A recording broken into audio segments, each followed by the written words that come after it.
Arestado ang isang lalaki matapos nakawa ng isang computer shop sa San Mateo, Rizal. Mismong anak ang nagsumbong at nagpahuli sa suspect na marami na raw record sa pulisya. Balita hatid ni EJ Gomez. Sa kuha ng CCTV sa isang computer shop sa Barangay Mali, San Mateo, Rizal nitong Sabado, kita ang isang lalaking nagko-computer. Tumayo siya at tila nagmasid sa lugar. Binuksan niya ang kanyang bag, sumampa sa isang upuan at may kinuha sa estante sa taas ng computer. Sabay alis sa shop. Ang lalaki, isa pa lang magnanakaw. Ayon sa ina ng may-ari ng shop, nakuha ng lalaki ang motherboard na piyesa ng computer na nagkakahalaga ng 11,000 piso. Ilang beses na raw nagnakaw sa lugar ang suspect. Sa tansya nila, abot sa 40,000 pesos na ang halaga ng mga ninakaw na mga piyesa ng suspect. Ito yung pupunta sa dyan, may bag nga siyang dala.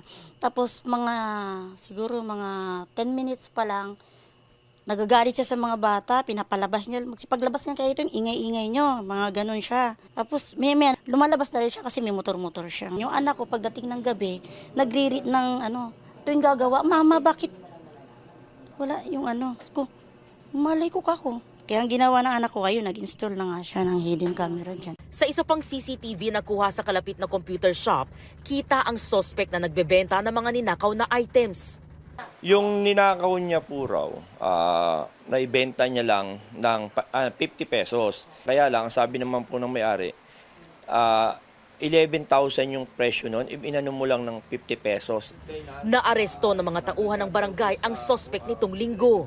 Ito po yung suspect. Noong dumating po yung complainant, mayroon pong CCTV, pinakita ko po sa kanya. O sabi ko, sino yan? Nung una, hindi ako yan, sabi niya. Sino yan? May kakambal ka ba? Tapos tinignan niya po maigi yun. Ngayon, ang sabi niya, nung ako po yan. Sa gitna ng pakikipag-usap sa complainant, nagawa pang tumakas ng suspect. Ayan, tatakbo na po siya dyan. Ayun, nagkaroon po siya ng pagkakataon na yun.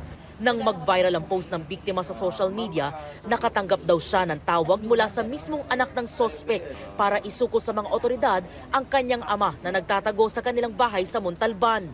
Puntahan daw po, ulihin, ipakulong na lang daw po.